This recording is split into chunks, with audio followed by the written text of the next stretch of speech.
Welcome to the 12th annual presentation of the Portage County Crisis Intervention Team Officer of the Year Award. The Mental Health and Recovery Board of Portage County is extremely proud to be associated with this fine program. This afternoon, we want to wish a good afternoon to our honorees, family members, guests, my fellow board members and colleagues. It is the board's distinct honor to sponsor this award, and we look forward to doing this event every year. What is CIT? It is a philosophy and a set of tools adapted by safety forces that helps them to work with people in crisis, many of those persons with mental illness and or addiction. The skills that law and safety professionals learn keep them and the persons with the mental illness safe in unpredictable situations. It means that the officer has taken extra time and care to become aware of mental health and addiction problems, and then to learn and practice de-escalation. This also means the person experiencing the crisis will receive the appropriate care and avoiding arrest when possible. There are over 250 officers and other professionals now trained in Portage County since the Portage CIT program was established in 2006.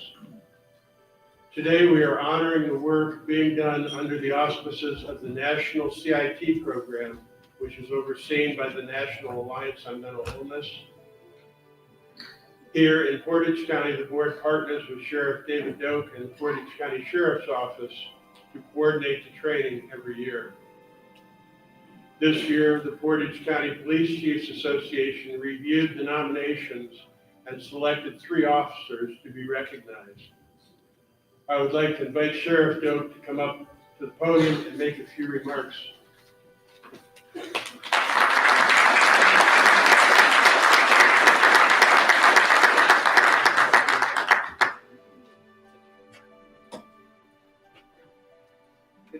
It is afternoon. Good afternoon. I see a lot of familiar faces out in the audience. For those of you who have not met, I'm Sheriff Dave Doak. I have been involved with the CIT program. I had an opportunity to go through this back in 2007, I believe. And I have to tell you, you can tell by this gray hair, this is not my first rodeo. I've been doing this a while. But I have to tell you that I was really impressed with the training and the curriculum that went along with that, and especially in today's times when we were dealing with individuals who are suicidal, have mental issues, abuse problems, and what have you. And the de-escalation that you learned in this training has really been helpful to a lot of the officers. We've also put some correction staff through it, some dispatchers, and it's excellent training, and it's probably some of the best training I've had throughout my career. I also like to recognize the Mental Health Board, and certainly a lot of my colleagues in the room. I want to thank Streetsboro PD, who has provided a training room for us to continue the CIT program. It's on behalf of law enforcement here in the county, the other chiefs collectively get together and we go over the folks who are going to receive the awards. They submit a brief synopsis to us about what they have done and their accomplishments. So I am honored to be here today and congratulate those who are getting the award today, and I thank all of you.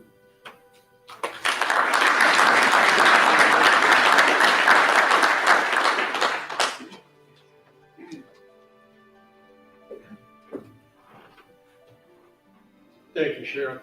The first Officer of the Year recipient is Officer Diane Dudziak from Kent State Police.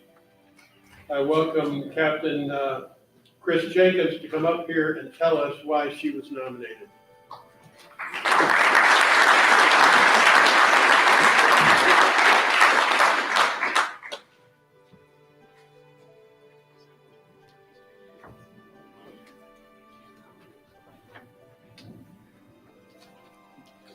Good afternoon. Chris Jenkins, Captain with Kent State Police Services. Diane, congratulations. Mental Health Board, thank you. Mr. Nome, thank you. And Karen, wherever Karen's sitting in the room, thank you for the countless email exchanges, as this is my first ceremony in attendance. I really appreciate your correspondence. Diane started with our agency in 2015, early October, so a belated congratulations on 4 years of service. Shortly thereafter, she received the CIT training that Sheriff Doak spoke about. 5-day training, very intensive and exhaustive, that she made it through. As did our other CIT award recipients, and I'd also like to extend congratulations to both Ravenna and Kent Police Department representatives here today. We're very proud of Diane and the service that she gives to our university community. Diane has a tireless drive. She makes me yawn and get tired-eyed often, as I hope you don't after eating that fabulous lunch that we had today. Diane has unique life experiences that I think afford her a different lens to look through these situations with. She earned her master's degree in forensic psychology. She coaches soccer at the high school level. She also coaches for the Special Olympics. She speaks Mandarin, if anybody needs a translation. And she can fix your washer and dryer if you need that over the winter holidays. Most of all, she has an extremely supportive network of friends and family, some of those that could be here today with us. Thank you for being here today to honor your daughter. As Diane approaches persons in crisis, I think it's noteworthy to mention her genuine compassion for this. She doesn't approach it in the sense that we approach any other law enforcement type situation, much like the CIT training teaches you. She approaches individuals with a non-judgmental lens, with neutrality and genuine compassion. She has recognized situational moments where reassurance and connection with community resources foregoes emergent hospitalization. She's de-escalated persons with significant paranoid delusions, one of which recently felt that somebody was going to murder them, and it was in the moment intervention. As she was able to reassure him and get him to a place, meet him where he was, and get him to a place of reassurance and wellness. To recognizing the secondary effects of crisis on those surrounding the individual that's in crisis, the secondary individuals, whether it be family or friends or bystanders. She does all this, as I said, with the genuine compassion for the individuals, but also with the dignity and privacy for those involved. The culmination of her work in the past year was an underrepresented university student in crisis. The person also suffered from a mental health illness, which with Diane's background, she was able to not diagnose, but be aware of the diagnosis. She offered an extreme amount of reassurance, provided the community and county resources to this person for future needs, and also aided in the coordinated care of the person in the moment with the services that the person was already receiving. So Diane, once again, on behalf of Chief Tom Bigley and I congratulate you, the other recipients, and thank you.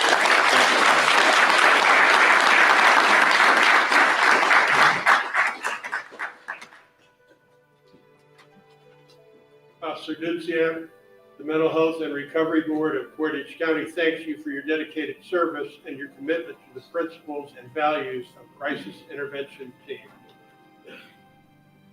Today, October 30, 2019, we recognize you as the 2019 CIT Officer of the Year.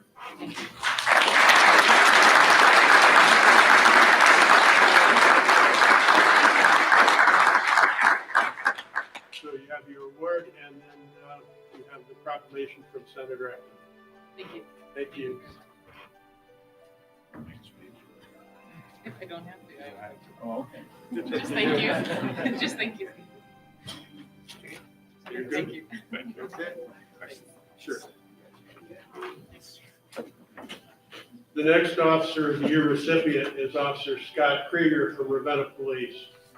I welcome Chief Wallace to step forward and say a few words about Officer Krieger.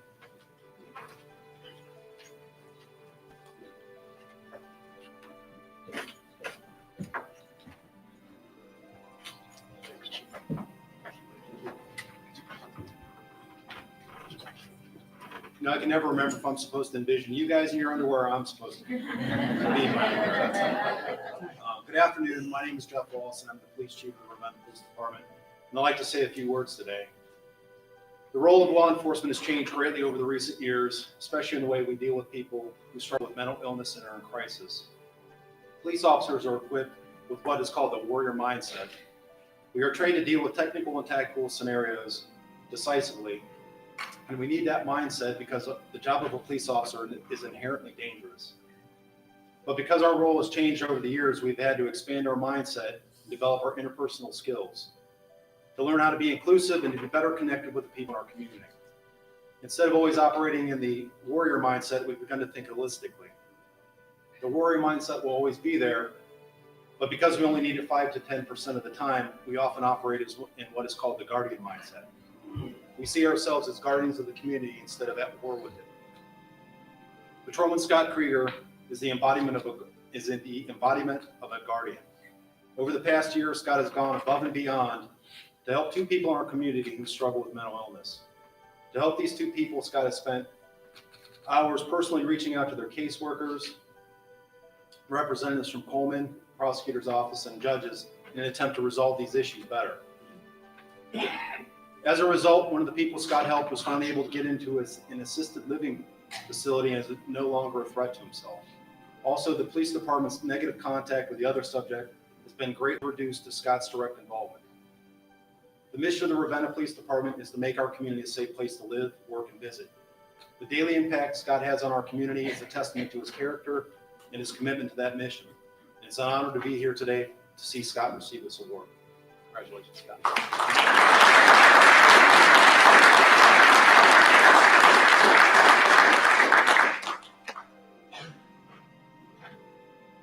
Thank you, Chief. Officer Krieger, the Mental Health and Recovery Board of Portage County thanks you for your dedicated service and your commitment to the principles and values of the Crisis Intervention Team. Today, October 30, 2019, we recognize you as a 2019 CIT Officer of the Year.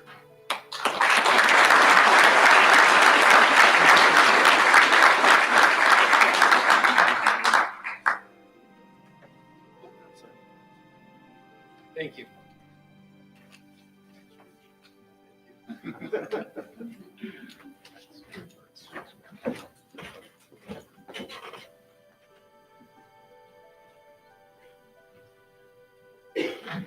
The next Officer of the Year recipient is Officer Dominic Poe from the Kent Police Department. I would ask Captain Nick Shearer to come forward and say a few words about Officer Poe.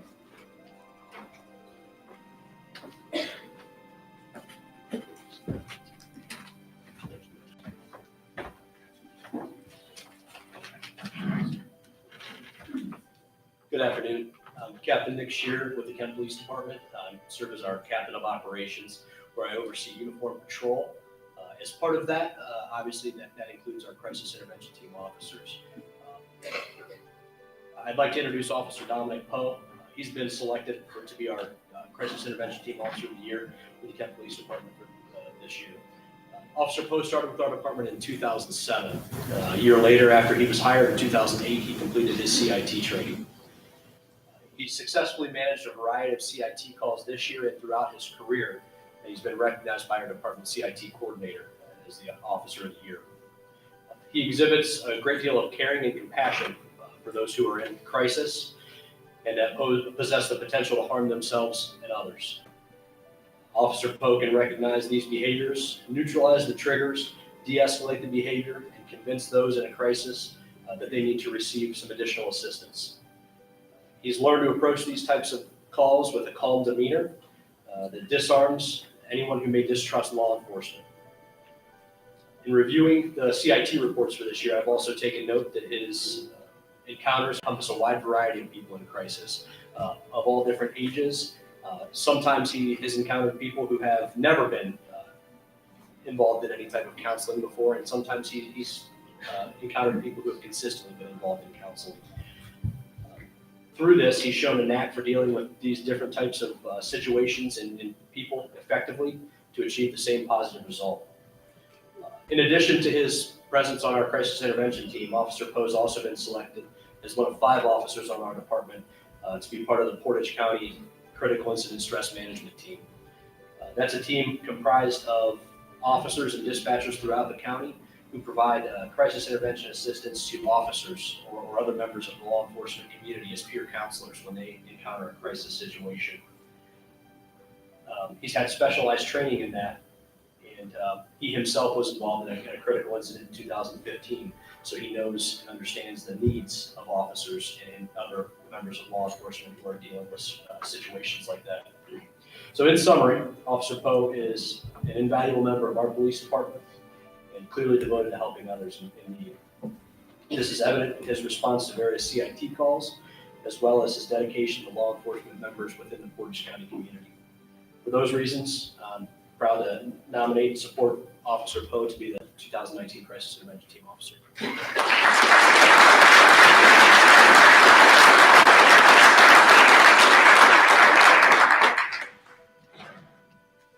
Thank you, Captain Sheriff.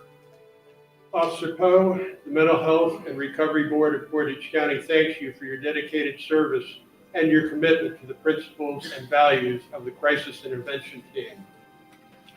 Today, October 30, 2019, we recognize you as the 2019 CIT Officer of the Year.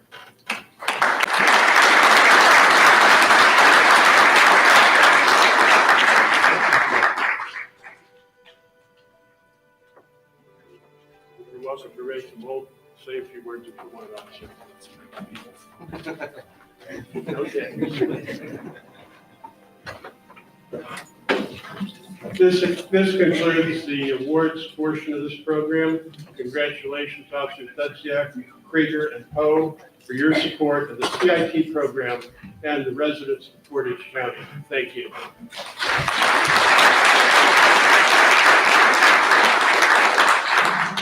Thank you, Bill. Before I introduce Senator Eklund, I just want to also recognize our recovery outreach team. We have recovery outreach services here in Portage County. They are peer recovery support specialists that work with Town Hall 2, Family and Community Services, and Coleman Services, and they are certified peers that reach out to individuals who have had an opioid overdose. They do this together with a first responder. And so we've been doing that a couple of years now, and we're expanding that. I just wanted to recognize Jim Bucks, Lieutenant Jim Bucks from Streetsboro Fire has been one of our champions, and we're also going to be calling upon him to be a part-time first responder outreach coordinator for our county. He'll still be available to put out fires. And then also Joe Folan, who is a peer recovery support specialist with Town Hall 2. And could I ask all of our peer recovery support specialists that work with the recovery outreach team to please stand and be recognized for your work? I've seen a couple, there we go.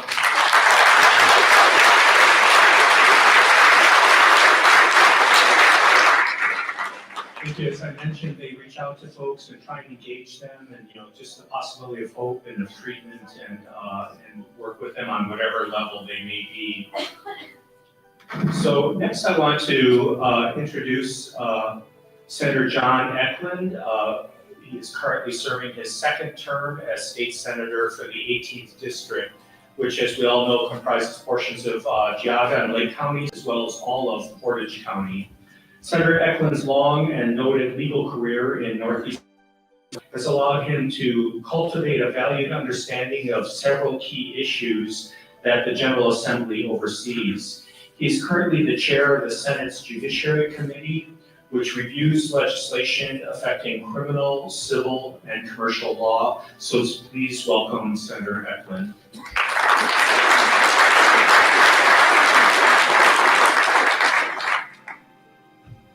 Thank you very much, and thank you all for allowing me to be with you today.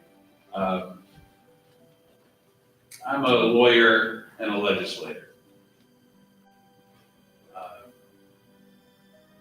And I sometimes stop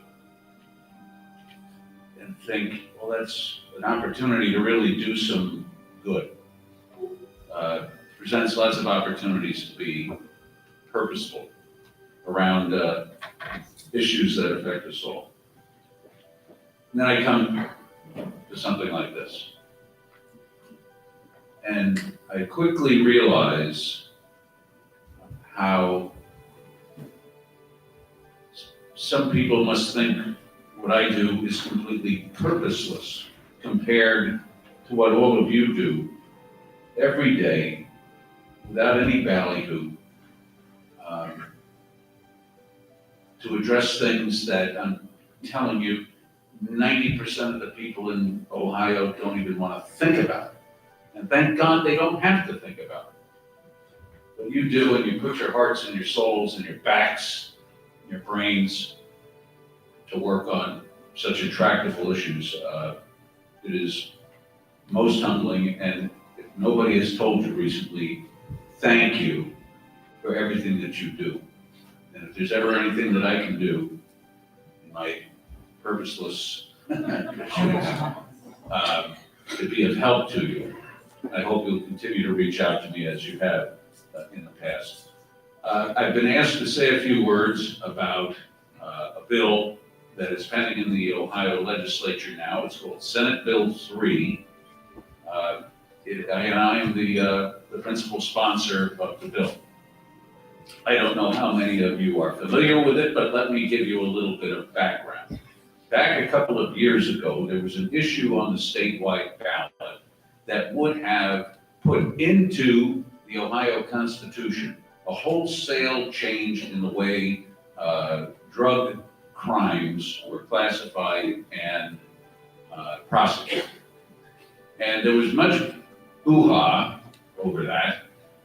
Many judges didn't like it, many law enforcement people didn't like it. You maybe remember some of the TV commercials that the sheriffs around the state put out there.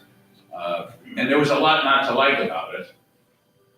Not the least of which was, it was putting what was essentially a statutory issue into the state's constitution. And this was a principal objection that many, as I said, judges, academics, public officials found to be the wrong way of going about it. Because once something is in our Constitution, as a general proposition, it's there.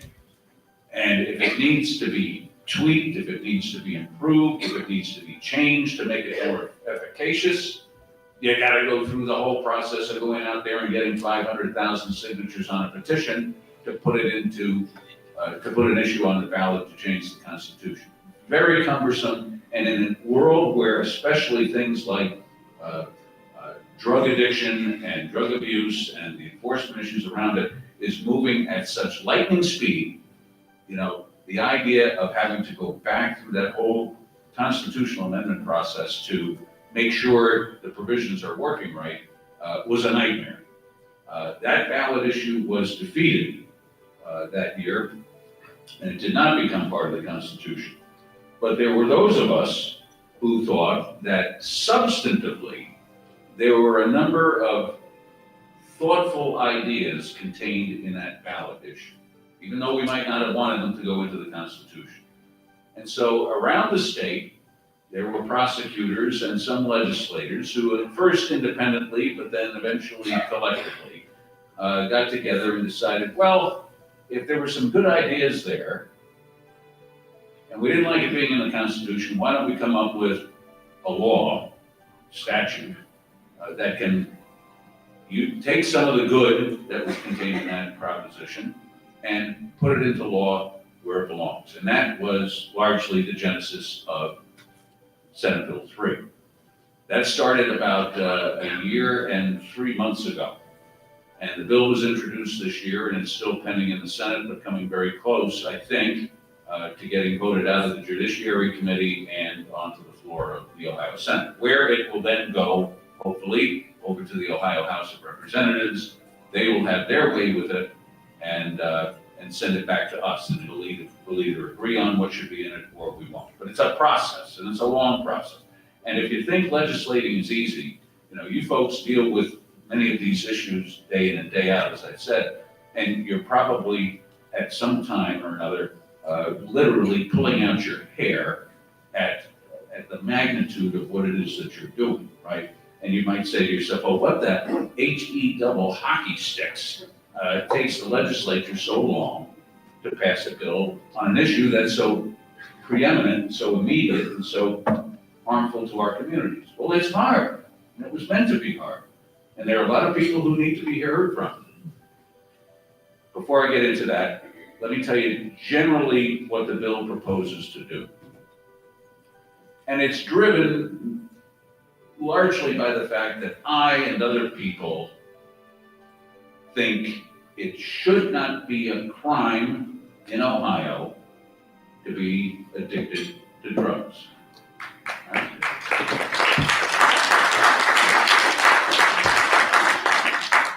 Now, essentially the bill takes low-level possession offenses, which heretofore could be charged and prosecuted as felony 4s or felony 5s, and reclassifies them as unclassified misdemeanors, is the legal term, which means for a violation, someone can be sentenced up to a year, one day short of a year in jail. At the same time, we take the larger amounts and we treat those as felonies, 3 classes of felonies, but we're saying to law enforcement, you charge these as felonies, you charge the defendant with trafficking in drugs, is the word we use, trafficking, major trafficking, or aggravated trafficking. You charge them with that felony.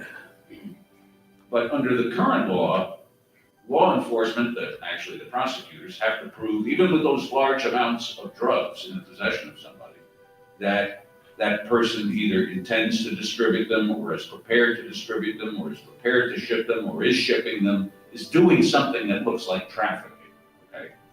Under the bill, those larger amounts, if you're in possession of them, just being in possession of those larger amounts classifies you as a trafficker. In other words, the bill seeks to distinguish not just in terms of degree of penalty, but in how you go about proving someone is a trafficker versus somebody who is in possession, probably in order to feed their own habit, or at worst, to sell a little bit to their friends to finance their habit. For those people, we're going to have basically a presumption that you are a possessor only, and for the larger amounts, we're going to have a presumption that you are trafficking in drugs. And the penalties are going to remain to be severe for trafficking, as I think that they should be. Now, the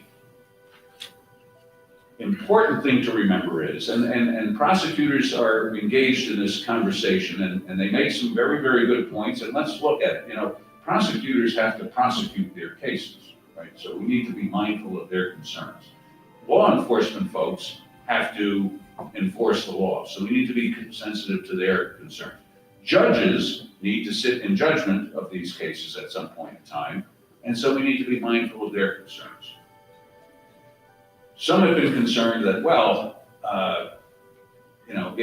if these possession offenses are just low-level misdemeanors, and that's not a low-level misdemeanor, by the way, up to a year in jail, in my book, is not a low-level misdemeanor. But you make them unclassified misdemeanors, I don't have any leverage over this defendant, right, as a prosecutor. I can't say to him, tell me what you know and I'll plead you down to something else. So they're looking for some kind of leverage in the course of doing their job. But I understand it. But here's the point.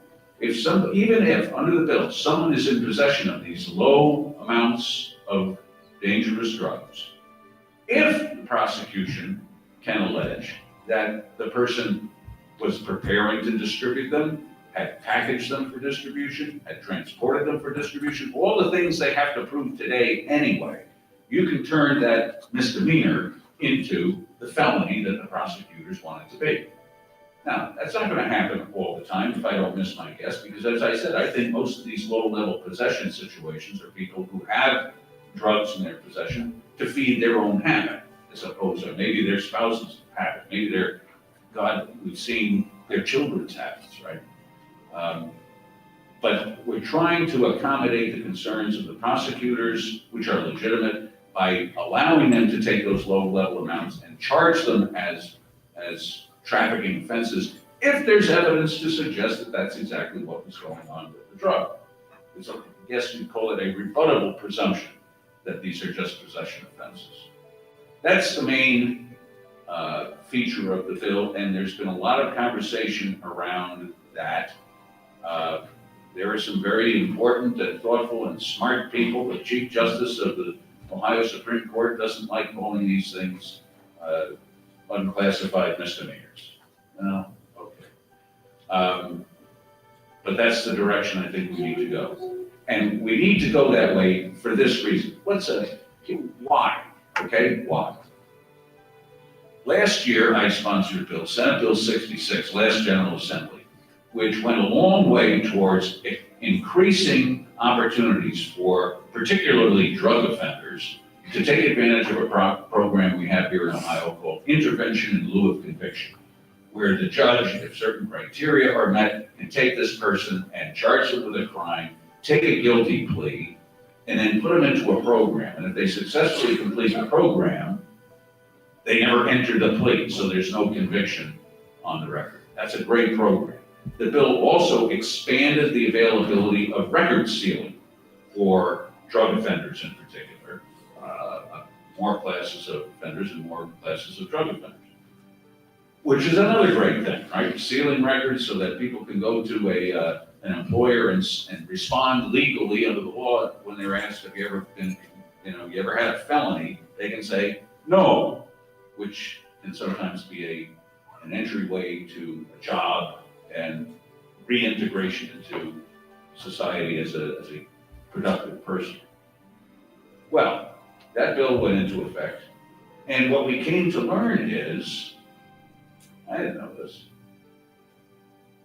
there are companies out there whose business is to, I'm going to use this word, it's not a pejorative term, to troll court records, okay, and grab information out of court records about criminal behavior, put it into a database, and then when an employer wants to do a background check on a possible employee, they call these companies who run the name, spit out a report, and give it to the employer, okay?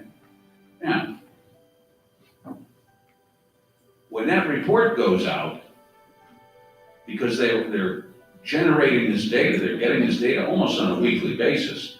If you get a story about John Eklund who's been charged with a felony drug possession, okay, and I'm in this intervention in lieu of conviction, and I go into the program, I successfully complete it, I come out and I get my record sealed under Senate Bill 66, well, that could be 6 months, a year later.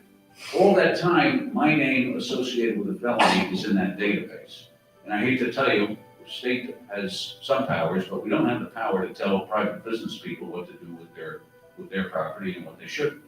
And so we can seal all the records we want, but the record of a felony is still available to employers and continues to hold people in recovery, people who've gotten better, people who have successfully completed any number of different programs. And they could say all they want, but my record was sealed, but I completed it. Most employers don't do that. They look at that report from that company, and all they see is the scarlet letter, F, and that's enough to hold people back. So that's why it's important that we reclassify these offenses where we can as unclassified misdemeanors, so that assuming these businesses are going to continue to do what they do, and assuming that these individuals get into an intervention in lieu of conviction program, or another diversion program that the bill provides for, and successfully complete it. They want to get their lives back together. They want to get back on the right track. They need a job. They need a place to live. That the information that will be provided to the employer or to the housing person will say misdemeanor, and maybe that's going to help make a difference. I think it will. I most assuredly think that it will. A couple of other highlights of the bill that you should be aware of. I better mention this. The judges are a little concerned about this, right? Because they don't know what to do with these cases. You know, in the way things have operated in Ohio forever is, if you have a misdemeanor, you go to municipal court. You have a felony, you go to the Court of Common Pleas. And they're concerned that this reclassification of some of these offenses is going to mess things up. Because frankly, a lot of courts, a lot of counties have developed drug courts, you may have heard that phrase, and some of them operate in the Common Pleas Court, some of them operate in the municipal court. And they're great things. And the perception is, well, we want these cases, whatever you call them, to go to the court that has the drug court. And we've come up with a notion in the bill that basically says that's exactly what you can do. The prosecutors, the municipal and county prosecutors in each jurisdiction can decide among themselves how to get these cases into the court where they can be most effectively dealt with. That's an aside. And I've run way over my time of 10 minutes, I think. But I do want to mention this to you because I think it's important to you. There are statutes in Ohio that provide for circumstances under which people who pose a threat to themselves, you all know this, or to others, can be brought before a court, and the court can order an involuntary commitment of the individual in order to get an evaluation, perhaps in order to determine the extent to which they need further treatment for their drug addiction, or whether they have a serious mental illness of some kind. That process has not been perfect, and there are provisions in the bill which I would love to say is going to make the process perfect, but it's not. But it's going to improve it a lot, primarily by removing the existing requirement, which is before getting admitted to one of those programs, even if it's on the recommendation of a parent, somebody has to demonstrate to the court, and I think put up some of, their ability to pay for the stay in the facility. That's not inexpensive, number one. Number two, whether it's expensive or it isn't, not everybody has that kind of dough. And I think it's the way things are right now kind of does not make that service available to as many people as it can. So we're working on provisions that will ease those financial obligations of the individual or the family who's just trying to get their loved one someplace where they can be safe and they can be evaluated and they can be helped. So I have great optimism for the bill. I think it has broad support, but it is very, very difficult when, for legislators, many legislators, when your county prosecutor comes to the Ohio Senate and says, I'm against it. That takes a little bit of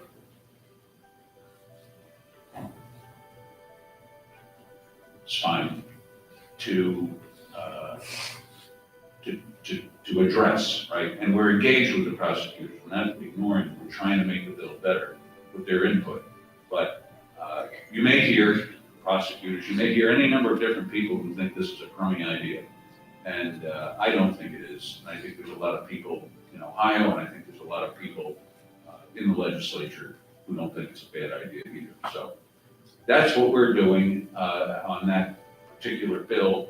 I'm happy to answer any questions that anybody has about it. If you have any input or any thoughts about it and you want to share them, reach out to my Senate office or call me on my cell phone. It's 440-867-3860. And if I don't answer it, it's just because your name doesn't come up, but there'll be a voicemail. Leave me a message, okay? And I'm very, very grateful again for everything you folks do. And I look out in the audience and I see people smiling. I mean, and you're still smiling. So God bless you all, and God bless what you do. And thank you again for allowing me